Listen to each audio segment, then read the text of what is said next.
Teman-teman ya. Bismillahirrahmanirrahim. Assalamualaikum warahmatullahi wabarakatuh. Selamat pagi, semangat pagi, pagi, Pagi, pagi, pagi, pagi. pagi, Pagi. pagi. Pagi. Oke, masih pada lemes nih kayaknya ya. Saya ulang sekali lagi ya. Selamat pagi, semangat pagi, Pagi, pagi, pagi, pagi. Pagi. pagi. Pagi. Pagi. Oke, terima kasih teman-teman semuanya yang sudah hadir tepat waktu di sesi Expert Talk kita yang ke-10 hari ini 2 Mei 2024 bertepatan dengan Hari Pendidikan Nasional. Selamat Hari Pendidikan Nasional untuk kita semuanya. Mudah-mudahan pendidikan di Indonesia semakin baik dan semakin maju ya ke depannya. Amin, amin ya rabbal alamin. Oke, teman-teman bagaimana kabarnya hari ini? Sehat semuanya? Boleh dituliskan di kolom chat ya. Sudah Sehat, sehat. sarapan atau belum? Sudah sarapan atau belum? Atau ada yang puasa hari ini? Oke, sebelum kita mulai untuk teman-teman yang belum mengubah nama Zoom-nya, boleh untuk diubah dulu ya dengan nama Mitra, kemudian namanya ya, nama Mitra underscore nama lengkapnya. Oke, jadi teman-teman untuk sesi expert talk hari ini seperti yang sudah diinfokan ya oleh masing-masing PIC bahwa kita akan apa ya namanya eh, sharing gitu ya, bukan sharing sih, membicarakan tentang creativity. Apa sih itu creativity gitu ya? Nah, ini adalah salah satu dari series personal development yang nantinya bukan hanya satu kali, tapi akan berlangsung selama 5 pekan ke depan ya. Jadi selama 5 pekan ke depan materi kita adalah topiknya tentang personal development. Tapi untuk setiap materinya nanti setiap minggunya akan beda-beda tapi masih berkesinambungan seperti itu ya. Oke, jadi untuk pembicara kita hari ini ada Pak Rosa Sanjaya dan sudah hadir di sini. Ya, selamat pagi, saya sapa dulu Pak Rosa Sanjaya atau biasanya akrab disapa Pak Jaya. Oke, selamat pagi Pak Jaya. Selamat pagi, Miss Sofi. Selamat pagi Apa Pak, bagaimana kabar? kabarnya hari ini? Baik, Alhamdulillah baik, sangat baik sekali. Alhamdulillah baik ya. Oke, sebelumnya izin memperkenalkan dulu siapa sih Pak Jaya ini ya. Beliau adalah dulunya pernah menjadi bagian dari PT Malaya Edukasi Teknologi atau Edukors.id di bagian Head of Business Development. Kemudian untuk saat ini beliau berkarir di PT Sinergi Tekno Global Perkasa sebagai Vice President of IT Service Management. Kemudian beliau ini adalah lulusan dari Institut Teknologi Bandung dan juga mengambil program master di The British University in Dubai dengan programnya atau di bidang Intelligent Building Design and Automation ya, yang mungkin selaras dengan bidang yang digeluti saat ini ya Pak Jaya ya kalau tidak salah. Iya, iya, bisa. Oke, baik kalau begitu untuk sesi eksplor hari ini saya serahkan ke Pak Jaya. Silakan Pak. Ya, terima kasih, Miss Sofi. Terima kasih kesempatannya. Bismillahirrahmanirrahim. Wa bishrah li sadri wa yassir li amri wahlul 'uqdatam min lisani yafqahu qawli. Allahumma shalli ala. Terima kasih teman-teman semua. Semangat pagi. Pagi, pagi, pagi. Pagi. Pagi. Pagi. Pagi, Sebelum pagi, saya pagi. mulai, saya pengen tahu dulu, teman-teman ini dari mana aja sih semuanya ini? Yang dari Papua ada nggak Papua? Kalau saya dari Banten, Banten. Paling jauh dari mana? Paling jauh. Paling timur. Min. Medan. Paling barat. Oke. Yang tengah ada nggak yang tengah? Kalimantan, Sulawesi, Bali, Saya dari Kalimantan. Kalimantan. Masya Allah. Yang dari Papua, paling timur ada nggak?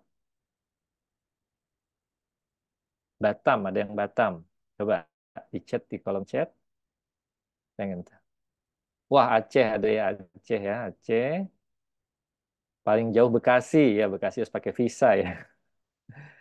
Makassar, oke. Masya Allah, teman-teman semua di sini bergabung, udah hampir dari ada 200-an ya, ada 200-an mahasiswa. Sebelum kita mulai, saya mengucapkan selamat Hari Pendidikan Nasional. Hari ini tepat sekali. Alhamdulillah, semoga dengan program ini teman-teman punya semangat. Kemarin libur, hari ini semangat untuk belajar. Semoga pendidikan kita semakin lebih baik lagi. Amin ya rabbal alamin. Ada yang dari Lombok juga ya. Oke, tadi sudah disampaikan sedikit dari Miss Rofi tentang saya. Mungkin saya izin share screen ya. Kita akan diskusi apa hari ini. Lebih santai aja ya, kita nggak yang sulit.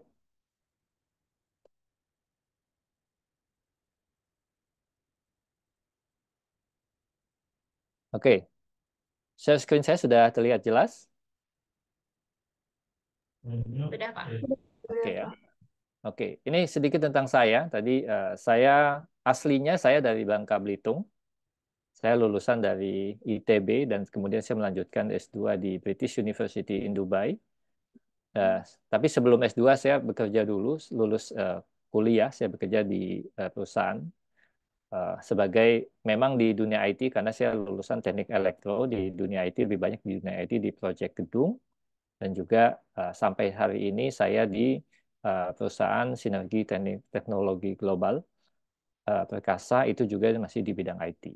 Proyek-proyeknya saat ini kita banyak mengerjakan proyek untuk bandara internasional. Seperti kita ke proyek pekerjaan di Soekarno-Hatta, proyek di Bali, di Makassar juga ada, di Bandara Makassar, di Medan juga ada.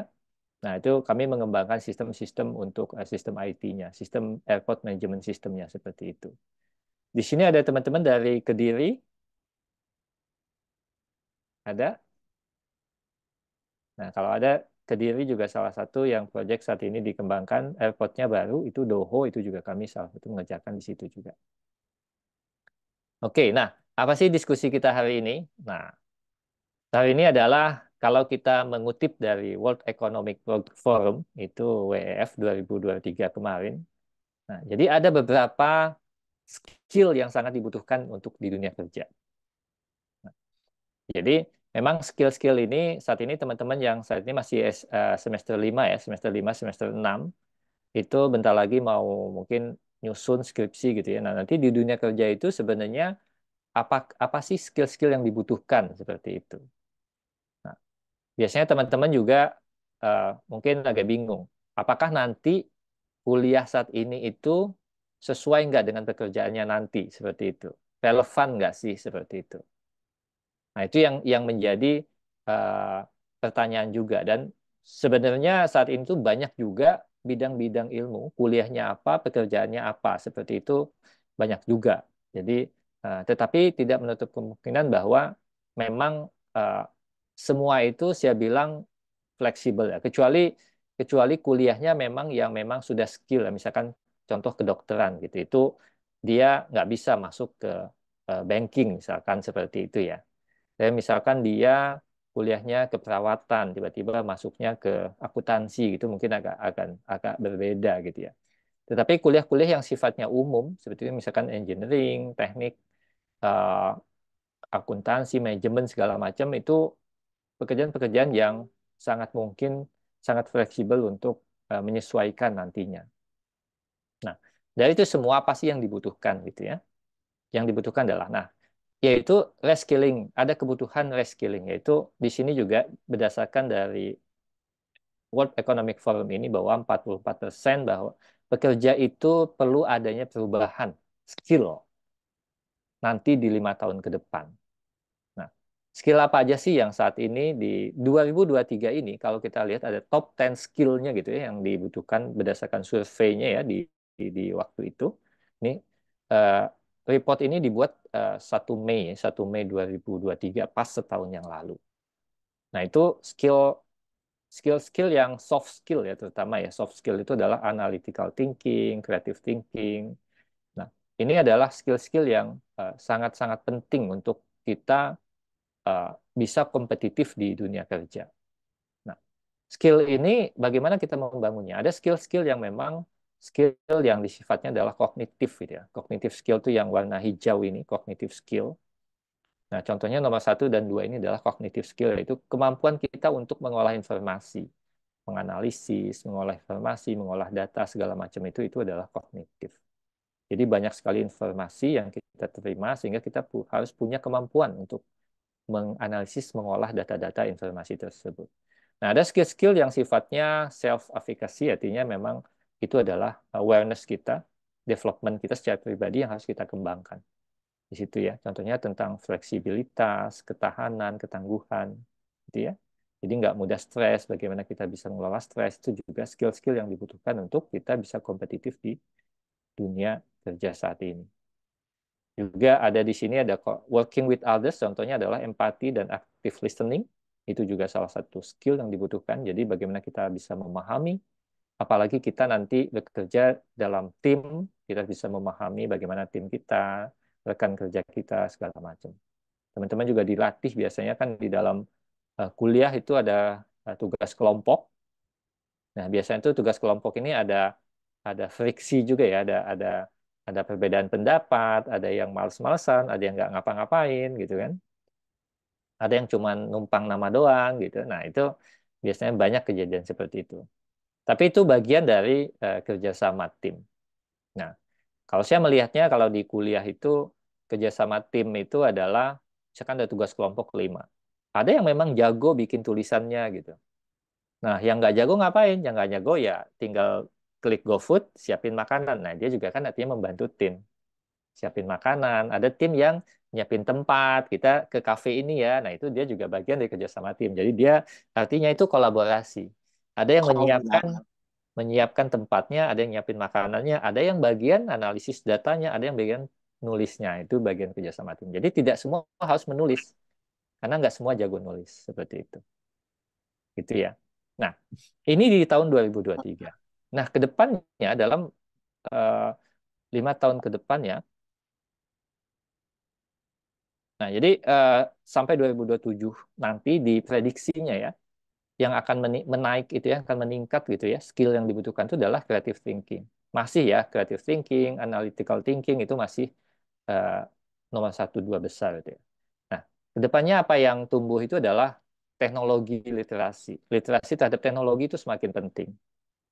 Nah, jadi sekarang literasi terhadap teknologi itu tidak hanya jurusan IT, tetapi kita yang jurusannya misalkan akuntansi, manajemen, itu juga harus melek teknologinya. Kenapa? Karena itu sebagai alat kita.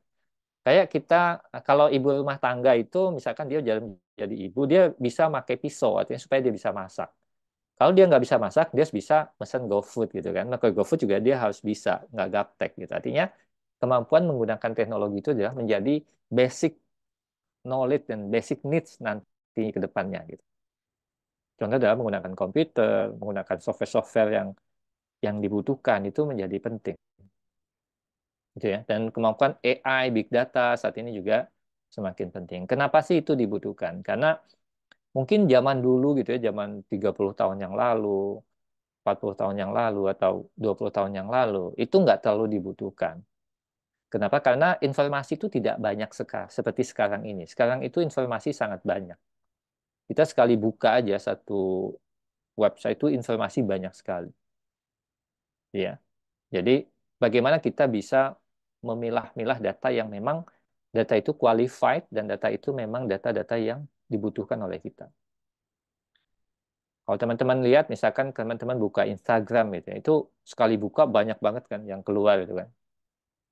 Itu. Nah, buka YouTube juga banyak banget yang keluar informasinya. Buka TikTok juga seperti itu.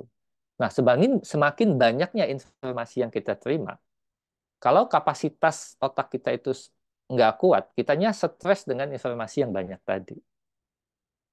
Nah, jadi kita harus punya kemampuan untuk menganalisis, mengolah data-data itu memang data-data yang baik, data-data yang memang qualified, data-data yang valuable, yang memang kita terima gitu. Seperti itu. Kenapa akhirnya kebutuhan terhadap sistem thinking itu menjadi penting. AI itu menjadi penting, big data menjadi penting. Nah, saat ini teman-teman di studi independen banyak membahas tentang itu. Itulah kenapa. Yang 50 tahun lalu, 20 tahun lalu itu informasi tidak sebanyak ini yang kita terima. Kalau teman-teman lihat itu memory card itu kalau waktu dulu keluar pertama itu megabyte-nya cuma 64 megabyte. Sekarang bisa udah 64 gigabyte gitu kan. Tapi bentuknya sama, kecilnya sama. Tapi kapasitasnya berbeda. Nah, sama dengan otak manusia. Otak manusia juga saat ini bentuk kepalanya sama besarnya, tetapi kapasitas informasinya yang diterima lebih banyak. Itu kenapa banyak orang-orang yang dia lebih mudah stres karena banyak sekali informasi yang dia terima. Seperti itu ya. Itu gambaran kenapa kita penting untuk bisa memiliki skill-skill ini. Nah, hari ini kita akan membahas tentang creative thinking-nya. Jadi, bagaimana kita bisa bisa bersikap kreatif gitu ya. Apa sih yang dibutuhkan gitu. Oke, di sini saya pengen tanya teman-teman di grup, siapa yang merasa dirinya kreatif? Coba di chat saya pengen lihat. Siapa yang merasa dirinya kreatif?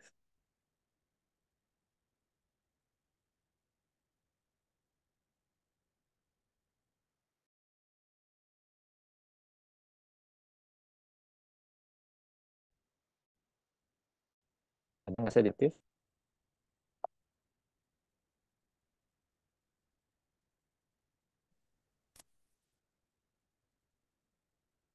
Oke, ini ada yang ini langsung ada yang nanya ini.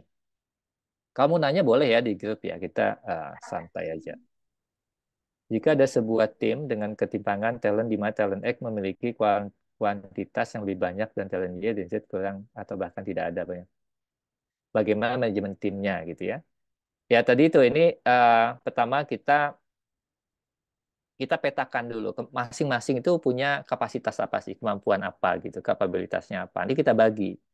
Karena kalau dalam mengerjakan sebuah project gitu ya, project apapun itu tuh pertama kita tahu dulu masing-masing tim itu kapasitasnya apa nanti kita bisa kasih beban dia apa yang sesuai gitu. Apapun itu, bahkan hanya untuk bantu-bantu istilahnya seperti itu, supaya dia lebih optimal. Tujuan akhirnya adalah bagaimana proyeknya itu selesai tepat waktu, selesai dengan dana yang sudah disiapkan seperti itu. Jadi perlu ada uh, mengelola skill dan kapasitas dari timnya, gitu ya. Oke,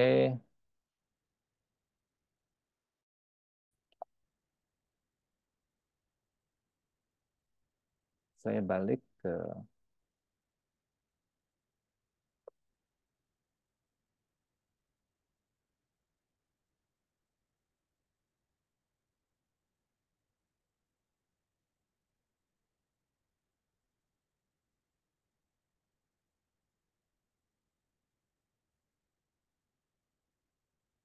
di sini saya mau full screen bentar.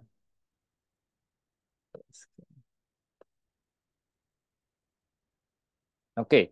Nah, kreativitas itu apa sih? Jadi kreativitas itu tidak hanya apa yang kita pikirkan gitu ya, tetapi sesuatu yang memang kita lakukan.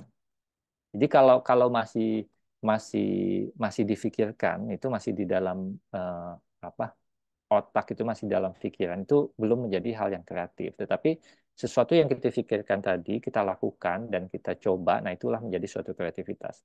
Bisa jadi apa yang kita lakukan itu tidak sesuai dengan apa yang kita pikirkan, tetapi di situ nanti perlu adanya perubahan-perubahan, perlu adanya adjustment gitu ya.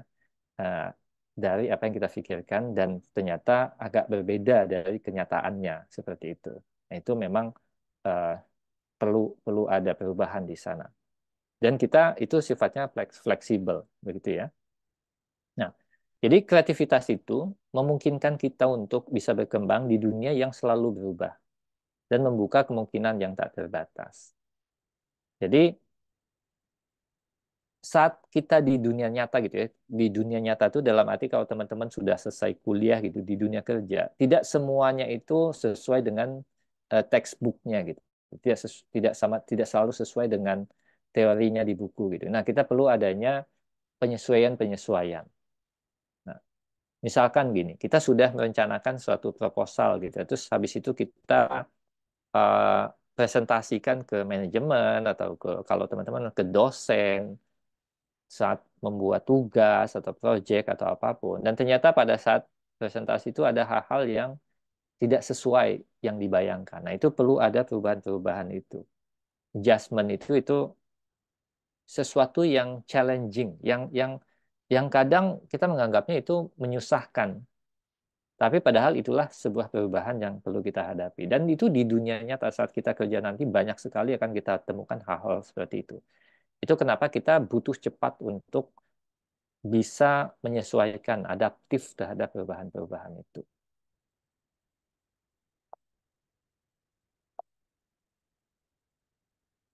Nah, pertanyaannya adalah bagaimana sih cara kita memicu kreativitas itu?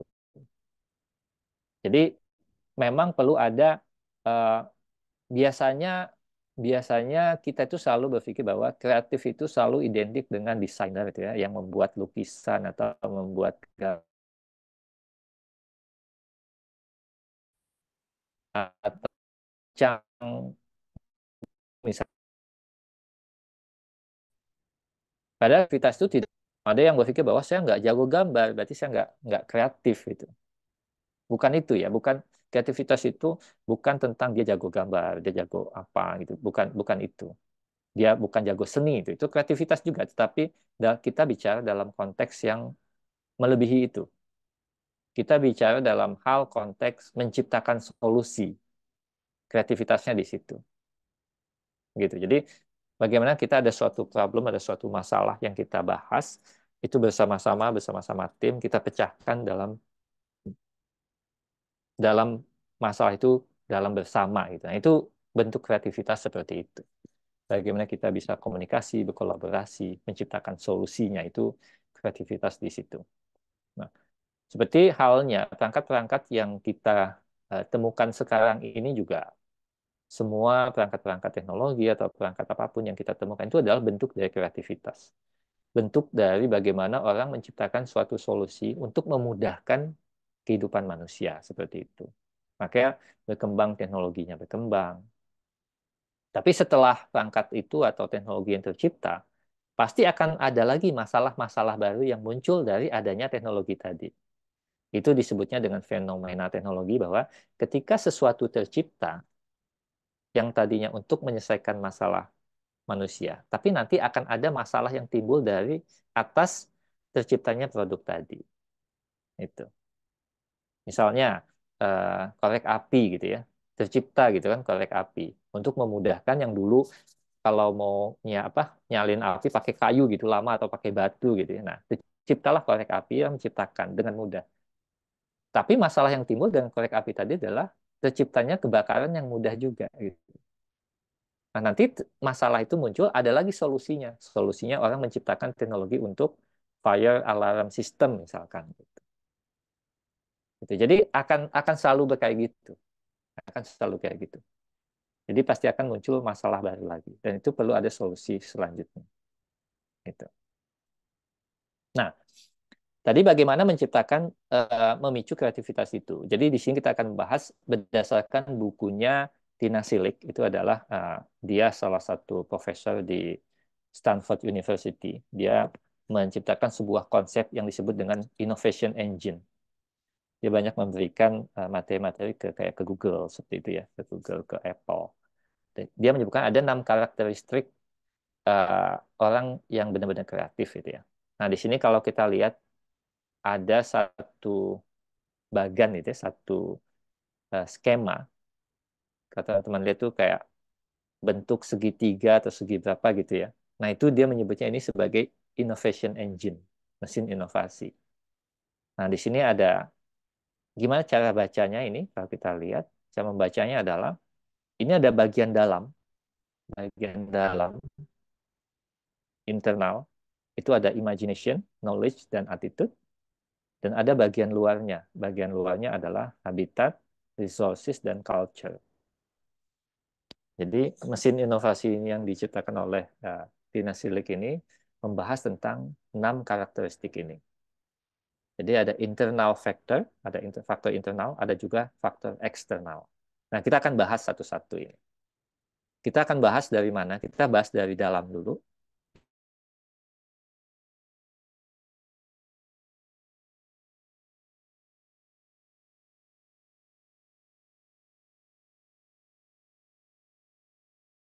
Kontrol itu diri sendiri. Kita bisa mengendalikan itu oleh dia tergantung dengan pihak lain. Yaitu ada imajinasi, knowledge, dan attitude. Tapi ada faktor eksternal, itu hal-hal yang tidak agak sulit kita kendalikan, karena itu ada faktor eksternalnya. Keadaan-keadaan di luar sana yang menyebabkan bisa mendukung atau bisa juga tidak mendukung proses kreativitas tadi. Gitu ya. Oke. Nah, pertama imajinasi. Nah, imajinasi ini apa sih imajinasi? Kalau teman-teman bisa membayangkan gitu ya. Berimajinasi. Membayangkan sebuah keadaan atau sebuah solusi. Nah, ini juga perlu dilatih. Ternyata imajinasi itu orang-orang yang suka menghayal itu adalah ada baiknya juga ternyata gitu ya, orang yang bersuka berimajinasi. Cuman kalau dia hanya sebatas imajinasi tanpa melakukan apa-apa ya jadinya hayalan aja gitu kan. Makanya hayalan tadi perlu dilakukan, perlu ditindaklanjuti, perlu ada action sehingga itu menjadi sebuah kreativitas. Contohnya, ada orang yang jago membuat tulisan, sebuah cerita, sehingga itu menjadi sebuah novel, misalkan. Itu kan imajinasi ya. Dia membuat naskah cerita menjadi film, itu juga imajinasi. Nah, ada orang membayangkan, nah dalam kita bukan penulis, kita bukan pembuat novel, kita bukan pembuat film, tapi ada hal-hal yang apakah kita bisa berimajinasi dalam konteks kita sendiri? Sangat bisa hal-hal yang kita hadapi saat ini. Nah, imajinasi itu sesuatu yang bisa dilatih. Nah, karena imajinasi tadi adalah katalisatornya kreativitas. Jadi sebelum terjadinya kreativitas itu adalah imajinasi. Makanya anak-anak kecil itu dia kalau main sesuatu bisa kemana-mana mikirinnya gitu. Misalkan dia megang daun itu dianggapnya sebagai uang, itu kan imajinasinya dia gitu kan. Ini uangnya, itu kan proses imajinasi, proses kreativitas gitu kan. Dia megang apa jadi akan misalkan dia main apa seolah jadi binatang gitu yang dia itu adalah proses imajinasi. Nah, dulu ketika kita waktu kecil, anak-anak kecil imajinasinya kayak gitu. Tetapi semakin gede, orang sudah mulai malas berimajinasi. Sehingga kreativitasnya menurun. Jadi semakin grafiknya itu semakin usia bertambah, itu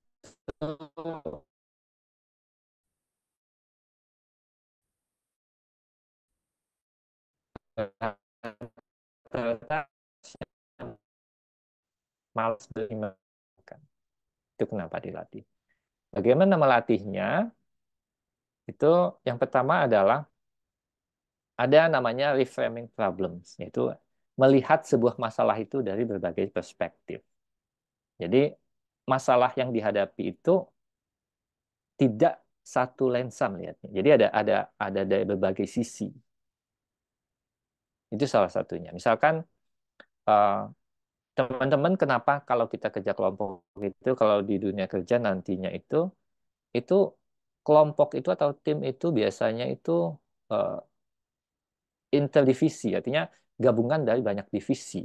Ada orang finance, ada orang IT, ada orang pajak, ada orang keuangan, ada orang apa manajemen misalkan gitu ya, ada orang uh, hukum itu. Nah, supaya melihat sebuah masalah itu dari berbagai perspektif.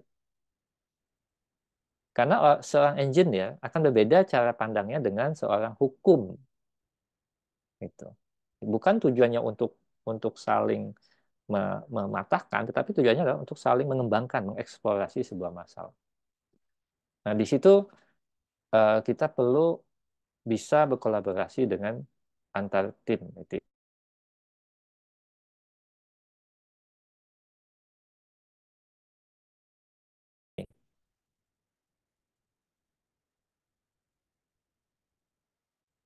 Belum. Log, terus apa? Coba ditulis. Log, flip, flip. Jadi ada flip, ada flop gitu ya. Nah, Oke, itu ada flip, ada flop. Nah, jadi yang benar yang mana? Yang benar adalah ya dua-duanya benar kan, bisa flip, bisa flop gitu kan. Kita bisa bacanya flip, bisa bacanya flop gitu kan. Nggak ada yang salah. Itu maksudnya. Jadi kalau ada teman-teman yang bilang itu flop, ya betul juga. Tapi kalau ada teman yang bilangnya anti flip, ya betul juga. Nah, itu artinya kalau flip, nah itu jadi salah. Gitu ya. Jadi maksudnya adalah sesuatu itu yang kita hadapi di depan mata kita itu kalau kita melihatnya dari perspektif yang berbeda, itu tampak beda gitu. Gitu.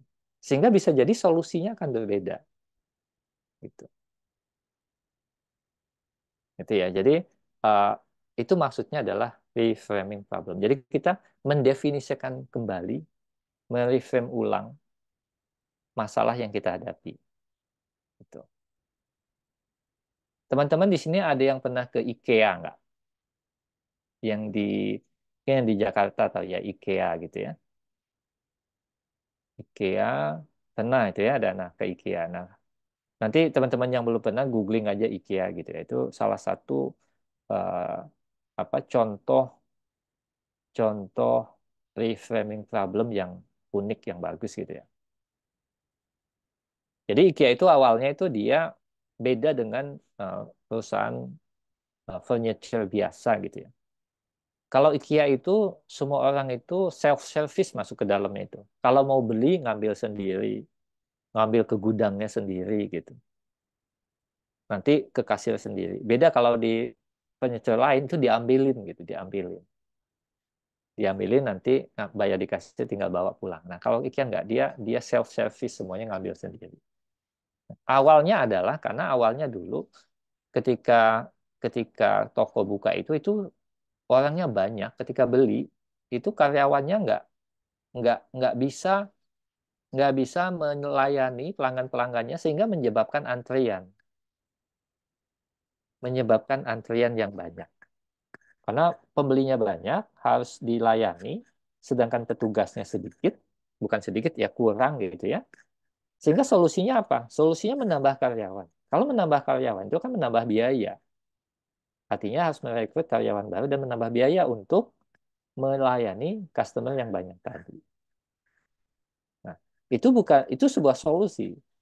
Tetapi ada dampaknya adalah biaya akan semakin besar. Tapi belum tentu bisa menyelesaikan masalah sempurna begitu ya. Nah, akhirnya mereka berpikir gimana caranya membangun sebuah engagement, membangun sebuah interaksi dengan customer-nya. Mereka menciptakan suatu konsep ya self-service tadi. Sehingga pelanggan-pelanggan yang datang itu tidak perlu dilayani. Mereka lebih banyak merasakan pengalamannya, pengalaman lihat-lihatnya, pengalaman apa mengambil barangnya, nanti tinggal bayar. Sehingga mereka self-service dan nggak ada yang komplain walaupun tidak dilayani. Karena mereka masa nyamannya, masa senang di dalam itu. Ngambil sendiri gitu, itu senang aja. Karena mereka difasilitasi untuk melakukan hal itu. Akhirnya apa? Itu menjadi sebuah trademark atau keunikan dari IKEA sendiri. Sehingga orang kalau ke IKEA menyenangkan untuk berbelanja. Walaupun dia nggak belanja, dia cuma jalan-jalan doang gitu. Ujung-ujungnya belanja juga di ujung, walaupun hanya satu ice cream gitu ya. Hanya untuk makan gitu kan udah capek keliling untuk makan. Nah, itu artinya solusi yang sangat-sangat efektif yang dilakukan oleh IKEA. Itu ya.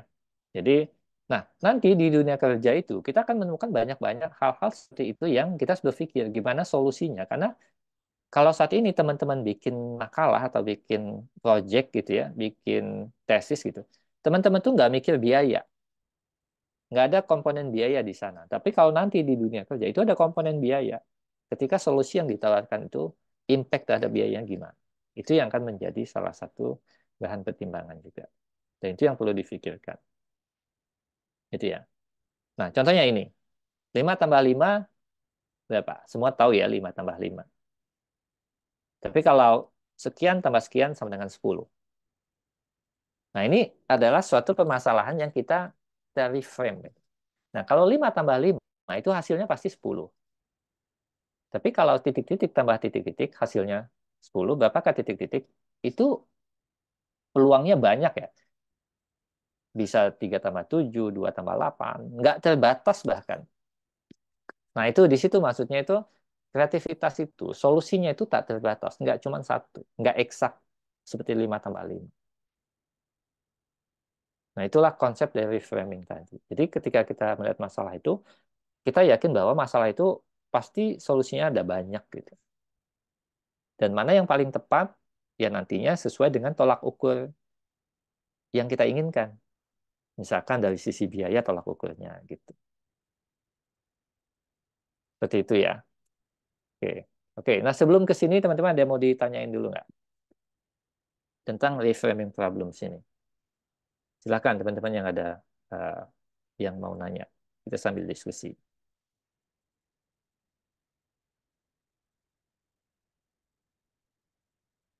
Boleh di kolom chat ya kalau ada yang mau tanya. Oke, jadi untuk membangun imajinasi itu tadi pertama reframing problems. Nah, selanjutnya adalah ada connect and combine. Nah, connect and combine ini kalau kita lihat gambar ini contohnya adalah ada orang kerja, dia menggabungkan sepedanya dengan mejanya sehingga dia bisa kerja sambil olahraga main sepeda gitu. Jadi connect and combine ini adalah satu konsep ada dua hal atau lebih itu yang dia gabungkan sehingga menjadi sebuah solusi tertentu. Itu ya. Jadi banyak produk-produk yang ada di sekitar kita itu adalah proses dari connect and combine. Jadi eh, contohnya misalkan ada pulpen, ada USB-nya itu adalah connect and combine juga. Nah, ini juga bisa menjadi salah satu latihan ya. Latihan untuk bikin kuis-kuis ringan juga bisa. Misalkan sebut eh, ada barang yang ada di depan kita, teman kita menyebut apa lagi, terus dibayangkan kalau di-connect dan di-combine, digabungkan itu bisa jadi apa sih gitu. Gitu ya. Makanan, produk makanan banyak sekali yang menggunakan konsep connect and combine. Nah, awalnya mungkin kita nggak tahu mereka melakukan itu tuh, mereka nggak tahu dengan konsep connect and combine itu, tapi mereka mereka melakukannya aja gitu. Nah, karena kreativitas juga sebuah ilmu, makanya dibikin ada ilmunya gitu ya. Kalau kita sudah tahu ilmunya, jadi kita bisa melatihnya gitu. Itu ya. Oke. Nanti mungkin Miss Sophie bisa ngasih itu ya, ngasih tugas ke teman-teman semua ya untuk contoh connect and combine ini gitu. Atau contoh apa? Contoh-contoh reframing problems gitu ya dari salah satu ini untuk supaya dipelajari seperti itu ya. Nah, Boleh, ini Pak. contoh connect and combine. Jadi ada gelas, biasanya makan cookies butuh piring pisin kecilnya supaya lebih efektif. Jadi dia bikin langsung aja di gelasnya gitu. Lebih mudah gitu. Itu ya. Nah, ini juga ada di Jepang itu ada Japanese art namanya Shindogu. Nah, mereka menyebutnya ini adalah suatu unuseless invention, jadi penemuan yang nggak ada gunanya. Tapi mereka ya hanya untuk mungkin lucu-lucuan ya, tetapi ini sebuah dari latihan kreativitas. Itu ada yang pakai jas apa dasinya langsung payung gitu kan. Jadi karena di sana mereka sangat ini ya, sangat tertib terhadap perkiraan cuaca. Gitu ya. Jadi ini adalah salah satu hal-hal yang apa yang menyenangkan yang bisa kita coba lakukan gitu ya untuk dilatih untuk di sekolah, di SD atau TK apapun gitu ya untuk melatih kreativitas. Nah, yang ketiga adalah challenge assumption. Jadi menantang asumsi kita sendiri.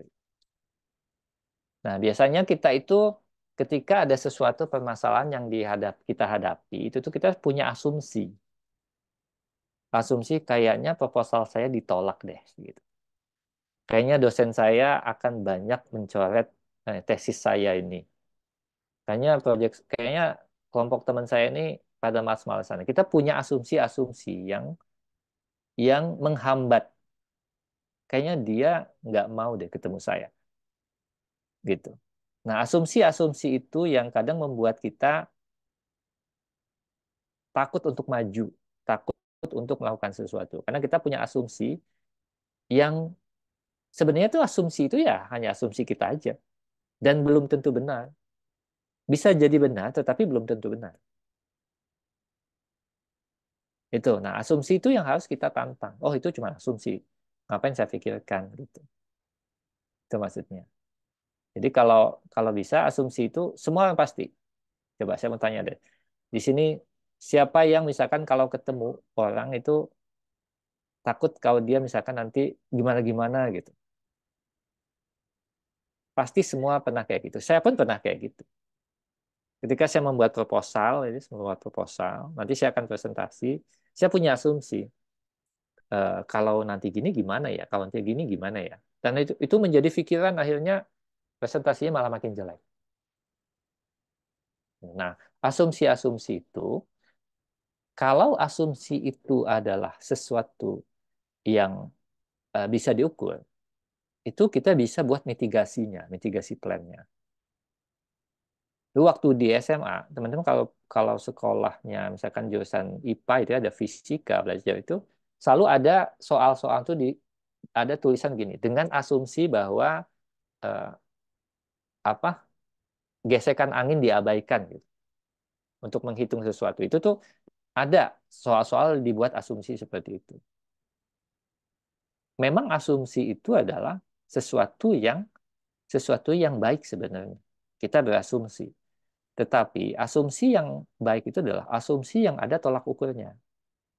Sehingga kita punya mitigasi plan-nya. Kita punya cara untuk menyelesaikannya kalau seandainya asumsi itu benar. Kita sudah siapkan. Gitu. Misalkan begini. Kita akan membangun sebuah proyek di suatu lahan di Kalimantan misalkan. Gitu. Nah, asumsi kita apa? Asumsi kita adalah lahan ini nantinya sulit untuk masalah perizinannya misalkan gitu. Karena untuk pembebasan lahan. Kita punya asumsi seperti itu. Asumsinya bisa jadi benar, bisa jadi mudah perizinan tadi. Nah, ketika itu sulit, apa yang harus disiapkan? Kita sudah menyiapkan plan solusinya. Itu namanya asumsi. Gitu. Teman-teman juga ketika membuat tesis, itu pasti di belakangnya ada asumsinya. Miss Rafika yang sudah lulus pasti ya ada asumsinya kan ketika membuat dulu tugas akhirnya dengan asumsi apa gitu ya, 1, 2, 3. Nah, itu ada asumsinya. Gitu. Tapi asumsi itu harus ada tolak ukurnya, harus terukur gitu, bukan sekedar asumsi, bukan ngarang nggak jelas asumsi itu. Nah, ketika asumsi tadi saya nggak bisa nih kayaknya gitu, nah itu asumsi yang nggak jelas. Saya nggak bisa karena nggak ada budgetnya misalkan gitu, kan ada ukurannya kan budgetnya, emang butuh budgetnya berapa, gitu kan? Nah, oh butuh budgetnya 20 juta untuk proyek ini. Nah, jelas ukurannya. Yang membatasi adalah budget 20 juta. Nah, bagaimana caranya mendapatkan 20 juta? Jadi ada solusinya lagi. Oh, kita cari investor, kita cari siapa yang bisa meminjamkan dana misalkan. Tapi kalau asumsinya adalah saya nggak bisa, nggak jelas itu, nggak ada tolak ukurnya, nggak ada ukurannya. Jadi asumsi itu harus jelas dan kita tantang asumsi itu. Contohnya, misalkan ada teman-teman yang saya pengen eh, nanti setelah lulus ini kuliah di luar negeri di Amerika misalkan gitu. Nah, waduh nggak bisa kayaknya. Nah, harus jelas asumsinya kenapa nggak bisanya. Gitu. Nah, dengan kita tahu asumsi kenapa nggak bisa, nanti kita menantang. Oh, asumsinya adalah karena saya nggak bisa tinggal jauh sama orang tua misalkan gitu. Nah, solusinya gimana supaya tinggal jauh sama orang tua tadi tetap bisa ditangani misalkan. Itu asumsi-asumsi itu yang perlu kita tangkap. Gitu ya. Oke, jadi to sum up, jadi ada 3 hal yang bisa kita lakukan untuk memacu imajinasi kita. Yang pertama adalah ada reframing problems, itu adalah melihat permasalahan dari berbagai perspektif. Yang kedua adalah ada connect and combine, itu adalah bagaimana kita menggabungkan beberapa hal menjadi suatu solusi yang baru. Yang ketiga adalah menantang asumsi kita sendiri. Itu ya. Oke. Nah, sampai dari 3 hal itu tadi, ada yang mau ditanyain?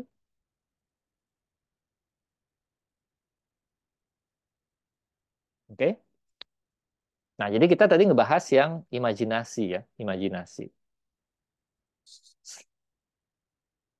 Selanjutnya di mesin inovasi ini, di Innovation Engine yang bagian internal tadi, itu ada knowledge dan attitude. Nah, ada pengetahuan, wawasan, dan attitude.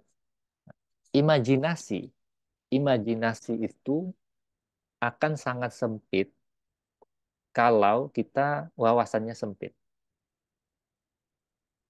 Jadi yang membuat imajinasi itu sangat luas, itu adalah wawasannya. Contohnya gini, saya belum pernah naik kapal laut yang besar itu, yang cruise itu, yang besar-besar itu. Jadi saya nggak bisa membayangkan di dalam itu kayak gimana. Saya cuma bisa ngeliat fotonya, videonya gitu. Sehingga imajinasi terhadap kalau saya diminta mengembangkan solusi untuk kapal laut, mungkin agak sulit. Karena saya nggak kebayang. Tapi kalau misalkan solusi untuk gedung, saya kebayang. Karena saya sering lihat gedung, saya lihat gedung besar. Gitu ya. Kayak ketika di Dubai itu lihat Burj Khalifa, itu jadi kebayang. Kita butuh solusi apa. Nah, jadi imajinasi itu sangat bergantung pada wawasan. Jadi saling berkaitan. Jadi mesin inovasi ini saling berkaitan. Nah, terus gimana caranya kita menambah wawasan? Menambah wawasan kan ya kita semua tahu lah ya. Kita misalkan dengan baca buku, dengan ikuti seminar, dengan melihat apa sharing knowledge seperti ini, dengan banyak hal, dengan diskusi dengan orang lain, dengan expert seperti itu adalah sesuatu yang bisa menambah wawasan kita. Jadi saya dapat pesan dulu dari salah satu dosen saya ketika saya kuliah. Anda akan rugi jika bertemu satu orang baru jika Anda tidak mendapatkan satu hal yang baru dari orang tersebut. Jadi kalau kita ketemu orang itu, minimal kita dapat satu hal aja yang baru buat kita. Ilmu baru buat kita. Jadi jangan pernah menyia-nyiakan sebuah kesempatan. Misalkan kita sedang duduk di airport, sedang duduk di terminal. Kita ngobrol sedikit, tetapi ada ilmu barunya gitu. Nah, itu artinya berarti kita mendapatkan sesuatu. Karena tidak ada pertemuan itu sebuah kesia-siaan. Pasti ada sesuatu yang berdampak baik buat kita atau apapun ilmu baru untuk kita. Nah, itu jangan buang kesempatan itu. Jadi kalau kita kumpul, tapi nggak ada ilmunya, cuman apa ngobrol-ngobrol nggak jelas, itu berarti nggak ada gunanya. Gitu. Itu ya. Nah, ini ada pertanyaan, Pak, bagaimana cara mematahkan asumsi di otak yang sering mengatakan susah pada suatu hal? Nah, sebenarnya tadi kita bahas ya. Pertama, asumsi itu harus ada ukurannya. Asumsi yang kita buat, susah nih. Nah, susah itu nggak jelas. Jadi susah itu harus diukur. Ukurannya apa susahnya? Misalkan gini, kita disuruh manjat gedung gitu. Saya harus bersihin kaca lantai 20. Nah, susah itu gimana Pak? Saya nggak bisa gitu kan. Nah, susahnya kenapa? Harus ada ukurannya. Oke, saya nggak bisa manjat ke sana. Itu berbahaya buat saya gitu. Nah, kalau kita tahu ukurannya, kita kan jadi tahu solusinya. Oke, kita butuh eh, alat pengaman, kita butuh gondola untuk membersihkannya, sehingga akan tercipta suatu hal-hal baru yang untuk menyelesaikan masalah kita tadi. Nah itu ya, jadi ketika kita sering, itu susah, itu nggak bisa, harus jelas susahnya kenapa, ukurannya apa. Karena ada ukuran itulah yang menyebabkan kita bisa menyelesaikan sebuah masalah. Kalau nggak ada ukurannya, itu nggak jelas. Gitu. Gitu ya. Terjawab ya, semoga terjawab ya buat Christopher Jonathan. Nah, lanjut lagi tadi, jadi wawasan ini penting untuk meningkatkan imajinasi kita.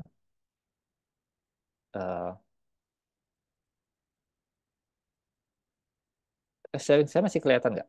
Masih ya. Oke. Ya, salah satunya adalah kita dengan paying attention ya. Paying attention itu maksudnya kita perhatian gitu. Kita melihat sekitar kita, kita diskusi dengan orang, kita ngobrol, kita baca buku apapun itu menjadi sarana kita untuk menambah wawasan.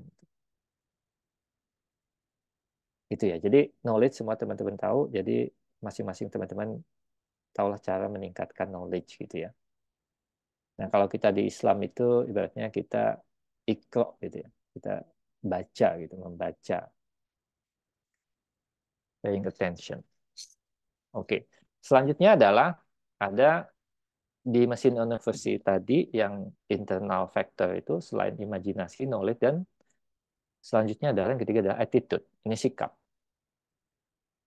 Sikap tuh harus kayak gimana? Sikap sikap orang yang kreatif itu pertama dia itu gesit ya.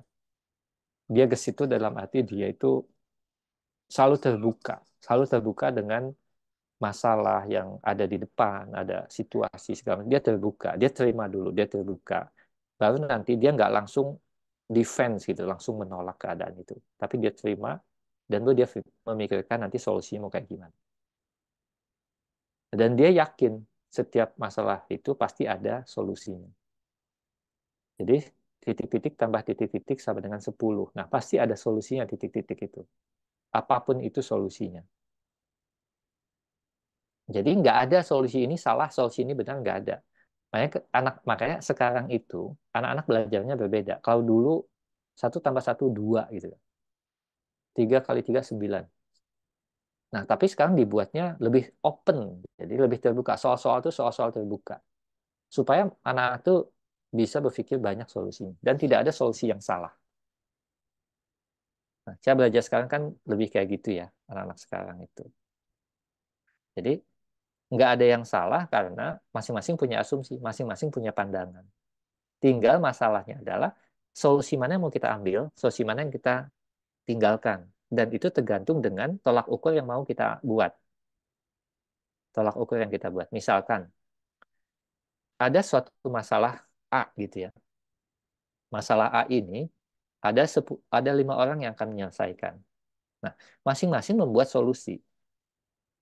Masing-masing mengajukan proposal untuk solusinya.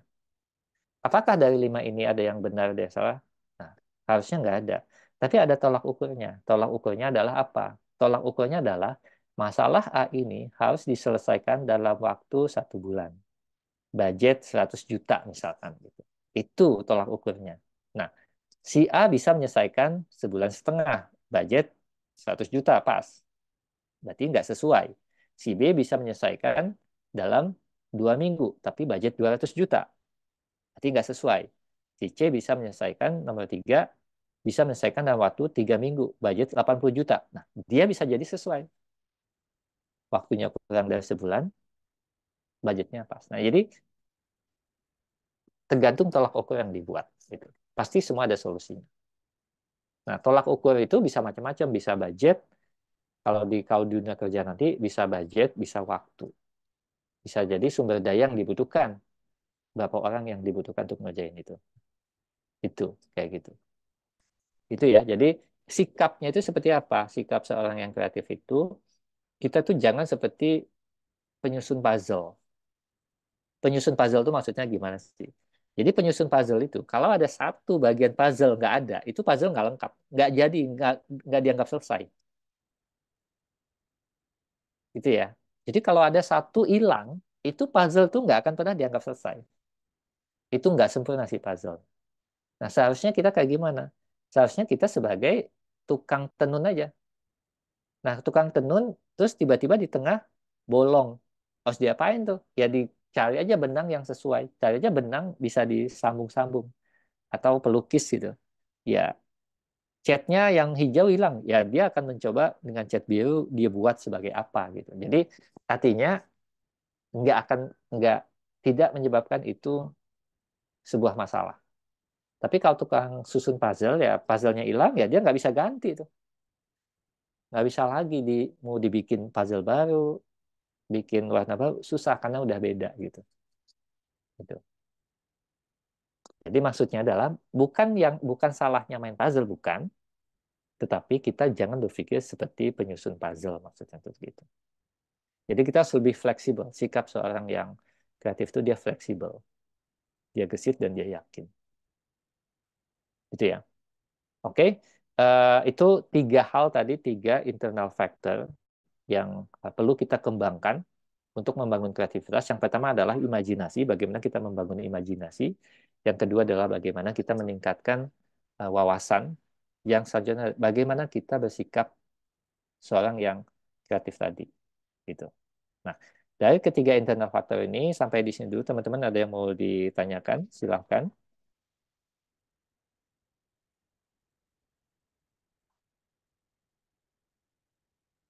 Silakan kalau ada yang mau Yang ditanya. resen boleh silakan Kak Silakan. Hairul dari Edukers. Iya, silakan. Oke, siap. Sebelumnya terima kasih banyak Mr. Viko dan Mr. Sanjaya atas kesempatannya. Di sini izin memperkenalkan diri. Perkenalkan, nama saya Hairul Nabila dari EduCourse. Izin bertanya terkait dengan attitude dan imajinasi itu sendiri. Yang dimana sedikit cerita juga ya Mr. sebelumnya. Jadi saya pernah menemukan sebuah ide atau imajinasi yang dimana saya merasa hal ini mungkin gitu. Mungkin untuk terjadi, entah enggak hari ini tapi pasti akan terjadi seperti itu. Jadi imajinasi ini berupa solusi yang ternyata imajinasi saya ini sudah terlaksana gitu, tapi bukan oleh tangan saya sendiri seperti itu.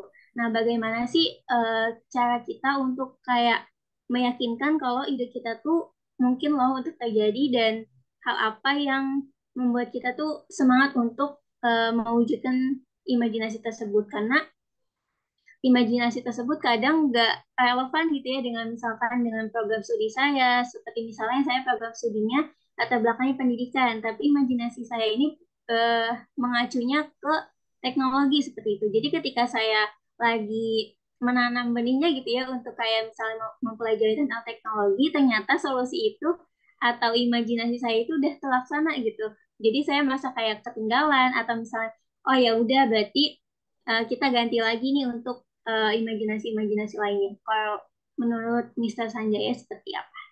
Mungkin seperti itu aja sih, Mr. Terima kasih. Oke, terima kasih. Terima kasih, Khairul Nabila, atas pertanyaannya. Bagus sekali ya. Jadi, pertama, kita kadang punya bayangan, punya imajinasi, tiba-tiba bayangan tadi udah ada yang bikin gitu ya. Gitu ya. Kayak kita kok ketinggalan gitu.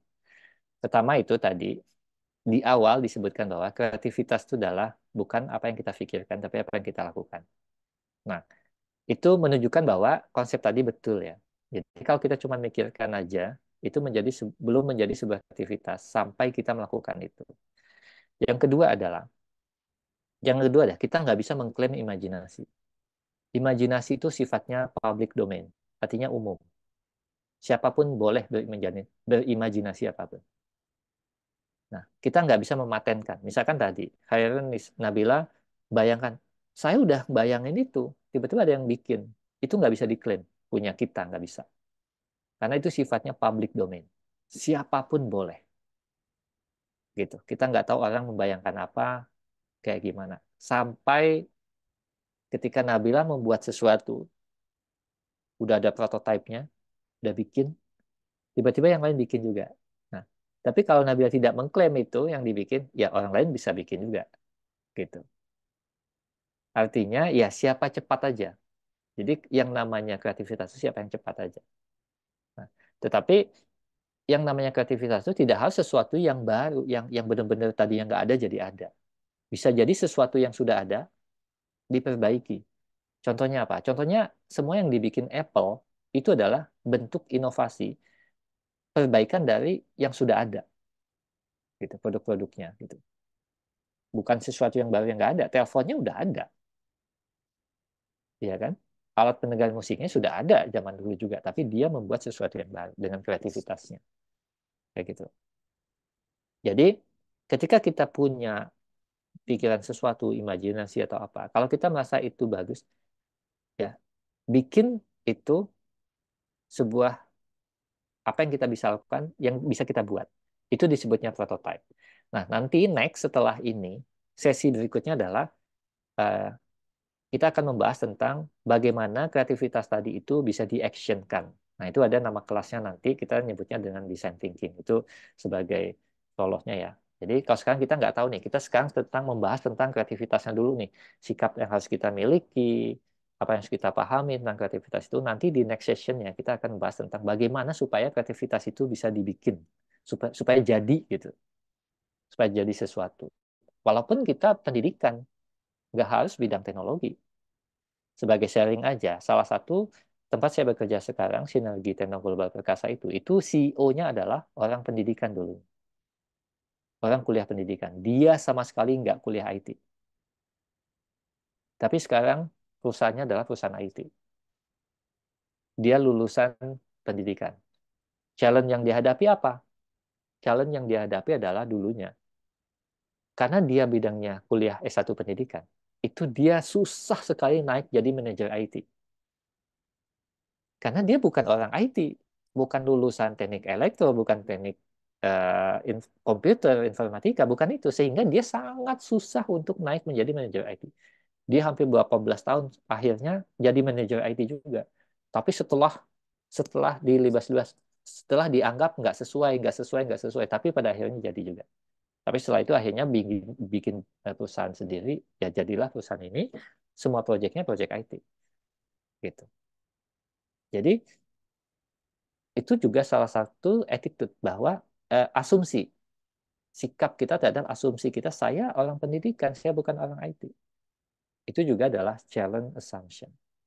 Bagaimana kita menantang asumsi kita, saya bukan orang IT, tapi saya jurusan pendidikan. Apakah saya bisa untuk di bidang teknologi? Bisa. Bisa, sangat bisa. Kalau kita nggak bisa teknologinya, kita cari orang yang bisa teknologinya. Cari teman yang bisa kolaborasi, dia jago coding. Tapi kita punya konsep, dia yang ngodingin, kita yang konsepin, saling kerjasama. Kan nggak harus kita semua, ya kan? Kita bekerja tuh nggak harus sendiri, tapi kita bisa sama-sama. Kayak orang main bola gitu kan, sama-sama. Kalau sendiri kalah juga gitu kan. Gitu ya, apalagi jangankan sendiri, kehilangan satu aja bisa kalah kita kayak kemarin tuh kan. Gitu. Jadi kita harus sama-sama. Gitu ya. Oke, thank Oke? you, Mister. Ya. Ada lagi yang lain mau ditanyakan? Izin Pak Jaya, ada Ya. pertanyaan di kolom Q&A. Mhm. Itu saya bacakan. Halo Sir, bolehkah saya meminta pendapatnya mengenai suatu quote, yaitu bisnis pasti rugi, resikonya kayak. Menurut Pak Jaya, bagaimana pendapatnya tentang quote ini? Ya. Oke. Bisnis pasti rugi, resikonya kayak. Ya. Oke. Jadi ini, yang namanya bisnis, saya nggak bilang itu pasti rugi ya. Tapi yang namanya bisnis, resikonya rugi dan resikonya kaya, gitu kan. Jadi semua hal itu pasti ada resikonya. Semua hal itu pasti ada resikonya. Ketika anak manusia dilahirkan oleh ibunya, itu ada resikonya ketika dia sudah ada di dunia. Resikonya apa? Resikonya adalah dia bisa berdosa karena mengikuti hawa nafsunya, atau dia bisa menjadi suci karena tetap mengikuti ketakwaannya, gitu kan? Jadi selalu ada resikonya. Dan tinggal kita aja yang ilmunya gimana supaya resiko itu bisa kita mitigasi gitu. Itu kenapa di dalam sebuah perusahaan itu ada satu divisi namanya risk management. Yang kerjanya apa? Mengukur resiko. Kalau di banking tuh ada risk management juga tuh. Semua perusahaan tuh ada. Jadi tugasnya apa? Tugasnya adalah membayangkan resiko-resiko yang akan muncul dari sebuah rencana kerja yang nanti dia memikirkan kira-kira solusinya apa. Itu ada pekerjaan kayak gitu. Mungkin teman-teman belum tahu ya. Tapi ada namanya divisi risk management. Misalnya, kalau di bank itu ada seorang mengajukan pinjaman. Nanti ada seorang divisi, tugasnya adalah menganalisis orang ini, historinya kayak gimana. Dia bisa bayar nggak? Kalau dia gagal bayar kayak gimana? Itu ada risikonya. Maka itu dianalisis. Itu namanya risk management. Jadi, sama bisnis juga seperti itu. Jadi, eh, pasti rugi? Ya belum tentu. Bisa untung juga. Gitu kan? Bisa jadi rugi juga kalau kita salah mengukurnya gitu. Makanya tadi punya asumsi, jalanin, asumsinya terukur, sehingga kita bisa mitigasi kalau terjadi sesuatu kayak gimana. Sehingga risiko ruginya itu bisa diminimalisir. Nah, kalau perencanaan-perencanaan itu sudah dirapi, jalanin. Tapi jangan terlalu banyak mikir juga, karena terlalu banyak mikir nanti ujung-ujungnya nggak dijalanin gitu. Ujung-ujungnya orang lain yang jalanin gitu. Karena kita masih mikir aja gitu, masih di atas kertas. Tapi paralel lah, dipikirin, bikin plannya, jalanin. Nanti eh, strateginya ubah lagi gitu. Istilahnya itu selalu ada adjustment.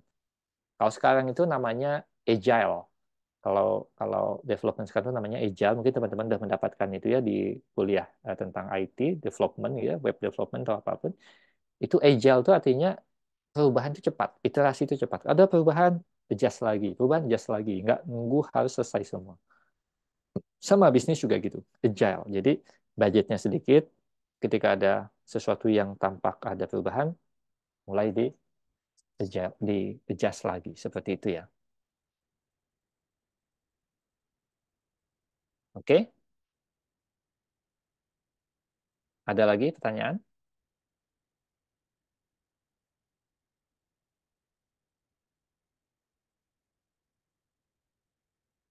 Nah, untuk yang kreativitas tadi ini tuh yang kita bahas ini, tidak harus teman-teman tuh bekerja di perusahaan ya, mengelola kerjaan, tapi teman-teman yang nantinya akan membangun bisnis ini nggak ada sama aja itu. Maksudnya bukan bukan tujuannya ini buat supaya teman-teman itu bekerja gitu ya, tapi bisa juga apapun itu, mau teman bikin bisnis sendiri atau nantinya bekerja di perusahaan itu sama. Semua eh, soft skill ini dibutuhkan dimanapun kita berada. Yang pasti membangun bisnis itu tidak lebih mudah ketimbang bekerja di perusahaan. Karena kerja di perusahaan itu sudah ada, kadang sudah ada SOP-nya, ada pakem, tinggal jalanin. Tapi membangun sebuah bisnis itu kita harus memikirkan semuanya. Itu sebuah hal yang menantang juga. Jadi tergantung kita ya, kayak gitu. Oke. Nah, next kita beralih ke yang bagian sisi luarnya nih. Sisi luarnya kita tadi udah ngebahas tentang sisi dalam, imajinasi, knowledge, dan attitude. Sekarang kita sisi luar yang faktor eksternal eksternal yang ini tidak tidak mudah kita kendalikan. Artinya bisa bergantung dengan situasi luar yang kadang kita nggak bisa kendalikan. Oke, sebelum ke sana ada yang bertanya ini bagaimana critical thinking dan creative thinking saling berkaitan dalam proses penyelesaian masalah dan bagaimana integrasi kedua kemampuan tersebut dapat menghasilkan solusi yang efektif. Oke, nah ini nanti jawabannya bahasan kita selanjutnya. Jadi critical thinking dan creative thinking itu nyelesaiannya. Nah, kita ada satu metode nanti yang kita bahas, itu namanya design thinking. Itu tuh semuanya. Jadi ngebahas tentang dua hal ini. Itu ya. Jadi jangan lewatkan nanti kelasnya gitu. Nah, ini kita kita akan bahas. Itu ada langkah dan ini juga ilmu sangat berguna nanti teman-teman kalau mau nyusun tugas akhir. Itu konsepnya bisa banget dipakai. Itu bikin proposal project ataupun menyelesaikan tesis apapun itu. Itu bisa digunakan. Oke? Oke. Nah, next. Pertama ada habitat, resource, dan culture. Ini tadi di awal bahwa konsep ini saling berkaitan. Jadi kalau teman-teman lihat gambar ini nggak ada garis putusnya. Nggak ada garis putusnya, jadi saling berkaitan. Tapi ada yang paralel, ya. Ada yang satu sama lain inline gitu ya. Nah, kalau teman-teman lihat di sini, imajinasi dengan habitat, knowledge dengan resources, dan attitude dengan culture. Itu satu garis sejajar. Itu ada maknanya maksudnya, ada maksudnya itu bukan cuma sekedar gambar aja. Nah, pertama imajinasi dan habitat kita akan bahas. Jadi, habitat atau lingkungan kita itu sangat mempengaruhi imajinasi kita. Kalau teman-teman tinggalnya di hutan, itu imajinasinya mungkin tentang hutan. Tapi kalau teman-teman tinggalnya di kota, imajinasinya berbeda dengan orang yang tinggal di hutan. Kalau teman-teman tinggal di laut, itu kan berbeda dengan orang yang tinggal di padang pasir. Gitu ya. Jadi, itu maksudnya. Jadi, lingkungan, habitat sangat mempengaruhi imajinasi. Nah, tapi lingkungan nggak bisa kita ubah-ubah langsung gitu kan. Saya nggak bisa padang pasir, saya mau jadi laut. Simsalabim, jadilah laut. Kan nggak bisa kayak gitu kan. Nggak bisa otomatis langsung gitu karena saya nggak suka padang pasir. Jadi uh, itu nggak bisa kita kendalikan dengan mudah. Untuk mengubahnya bisa jadi lama. Gitu. Nah, contohnya gini, lingkungan kecil aja. Ini kalau di gambar ini ada kelas buat anak-anak TK itu warna-warni gitu ya. Anak-anak imajinasinya supaya semakin liar gitu ya, gambarnya enak, ruangannya terbuka, bisa lari lari sana sini gitu. Tapi setelah masuk SD, ruangannya kayak gini tuh. Udah cuman bangku kayak gitu doang. Udah kuliah juga cuman kursi kayak gini doang. Setelah kerja, kerjanya ruangannya kayak gini, ya. Nah, ini sangat mempengaruhi imajinasi. Makanya sekarang kalau teman-teman lihat itu orang mulai membangun apa? Membangun kelas itu atau membangun kelas itu sangat terbuka, open gitu ya kan. Atau kantor-kantor kayak di Google, sekarang juga kantor-kantor misalkan kalau di Telkom, Excel, mereka tuh bangun space-nya itu udah mulai terbuka, jadi banyak ruang kolaborasi, ruang diskusi gitu, jadi nggak sekat-sekat gitu. Karena semakin banyak sekat, nanti banyak sikut gitu. Banyak sekat, banyak sikut.